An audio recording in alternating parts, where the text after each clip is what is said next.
কিছুদিন আগে কোনো একটা সুরাবর্দির নামে কিছু একটা ছিল, কার নাম সামনে পিছনে লেখা ছিল না। কলকাতা কর্পোরেশন চেঞ্জ করে গোপাল মুখার্জি সরণি করে দিয়েছে। সেটা নিয়ে অনেক গবেষণা, বাপরে বাপ, এ তো ও সুরাবর্দি নয়, এটা তো অন্য সুরাবর্দি। ওরা তথাকথিত যারা দেশের ভিতরে থেকে টুকরে টুকরে গ্যাংকে মদত দেয়, যারা অপারেশন সিঁদুরের সমর্থনে মিছিল করে না, যারা কেন ভারতীয় বিমান বাহিনী মাসুদ আজাহারের ঠিকানায় বোম ফেলল, মাসুদ আজাহারের বংশকে নির্বংশ করল,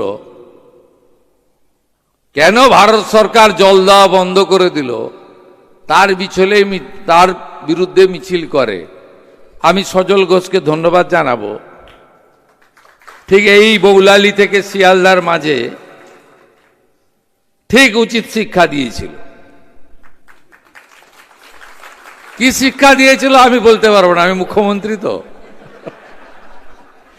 সমঝদার কা তো ইশারাই কাফি হ্যায়। তৎকালীন কংগ্রেসের জাতীয় কিছু নেতারা, পারিবারিক নেতারা, তারা দেশ ভাগ করেছিলেন, আর বাঙালি হিন্দুর হোমল্যান্ড তৈরি করা ডক্টর শ্যামাপ্রসাদ মুখার্জি বলেছিলেন, তোমরা দেশকে ভাগ করলে আর আমি পশ্চিমবঙ্গ তৈরি করে পাকিস্তানকে ভাগ করলাম। এসব ইতিহাস ভুলিয়ে দেওয়ার নয়, আর এই সরকারের কাজ। রাস্তাঘাট উন্নয়ন, ভাতা, চাকরি, কর্মসংস্থান, শিল্প সব তো হবে। Development is a continuous process. চাহিদা বাড়বে, দিতেও হবে। কিন্তু পশ্চিমবঙ্গ কিভাবে সৃষ্টি হলো, কেন সৃষ্টি হলো, কেন তৎকালীন পূর্ব পাকিস্তান আজকের বাংলাদেশ যা থেকে আমরা বেঁচে গেলাম, আমাদের পরিণতি কি হতো, এগুলো আমাদের তুলে ধরার কাজ হচ্ছে এই সরকারের আরেকটি অঙ্গ।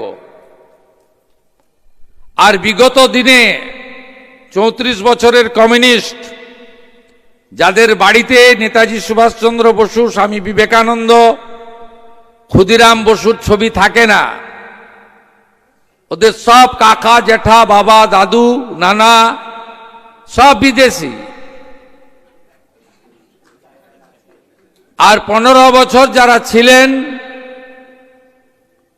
এরা সবাই সুরাবর্দির নাতি, নাতনি, পুতি, গোষ্ঠী।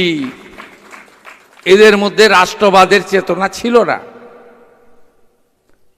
তাই 1947-এর 20 জুন পশ্চিমবঙ্গ আইনসভায় যে 58-21 ভোটে পশ্চিমবঙ্গ সৃষ্টি হয়েছিল, তাকে ভুলিয়ে দেওয়ার জন্য 1 বৈশাখকে করা হয়েছিল পশ্চিমবঙ্গ দিবস। আপনারা যে সরকারটা তৈরি করে দিয়েছেন, আমরা ওটা বাতিল করে সত্য ইতিহাসকে পুনঃস্থাপিত করেছি। 20 জুন আমরা প্রথম স্টেটহুড ডে পালন করেছি তারকেশ্বরে, যেখানে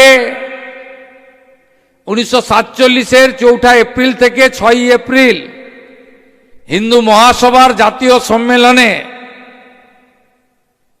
বাঙালি হিন্দুদের হোমল্যান্ড পশ্চিমবঙ্গ তৈরি করার রেজুলেশন হয়েছিল। আমরা প্রণাম জানাই, কৃতজ্ঞতা জানাই দেশের প্রধানমন্ত্রী নরেন্দ্র মোদীজিকে। তার এত ব্যস্ততার মধ্যে উড়িষ্যা থেকে তিনি ঝড় জলের মধ্যে এসে তারকেশ্বরে 1.5 লক্ষ মানুষের কর্মসূচিতে অংশগ্রহণ করেছেন। আমরা ডক্টর শ্যামাপ্রসাদ মুখার্জির 125তম জন্ম জয়ন্তী, তার 125 ফুট উঁচু মূর্তি নির্মাণের ভূমি পূজন সহ পাঠ্যপুস্তকের সিলেবাসে অন্তর্ভুক্তকরণের প্রস্তাব সহ, তাকে কেন্দ্র করে বই প্রকাশ করা সহ এই ইতিহাস, সত্য ইতিহাসকে তুলে ধরার প্রয়াস নিয়েছে পশ্চিমবঙ্গ সরকার। শুধু তাই নয়, যারা খেলা হবে বলতে গিয়ে নিজেরাই মাঠের বাইরে চলে গেছেন,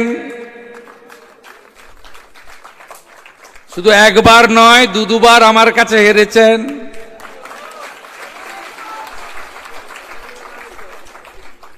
তিনি খুব সুকৌশলে 16ই আগস্ট খেলা হবে দিবস পালন করতেন। আমরা যেমন পয়লা বৈশাখ বাতিল করে 20 জুন করে প্রতিষ্ঠিত করেছি সত্যকে, একইভাবে খেলা হবে দিবস বাতিল করে আয়ুষ্মান দিবস পালন করছি 16ই আগস্ট। 16ই আগস্ট পশ্চিমবঙ্গে আয়ুষ্মান দিবস পালন করা হবে। মূল কর্মসূচি নেতাজি ইন্ডোর স্টেডিয়ামে বিকেল 3টায় আমি উপস্থিত থাকব, মন্ত্রীরা থাকবেন, স্বাস্থ্য দপ্তর পালন করছে। ভারত সরকারের স্বাস্থ্য রাজ্যমন্ত্রী অনুপ্রিয়া প্যাটেলজি থাকবেন। ওই দিন আয়ুষ্মান ভারতের কার্ড বিতরণ শুরু হবে। সাথে সাথে যারা আয়ুষ্মান ভারতে যুক্ত হবেন না, সমান সুবিধা যুক্ত মুখ্যমন্ত্রী স্বাস্থ্য বীমাও ওই দিন চালু করা হবে।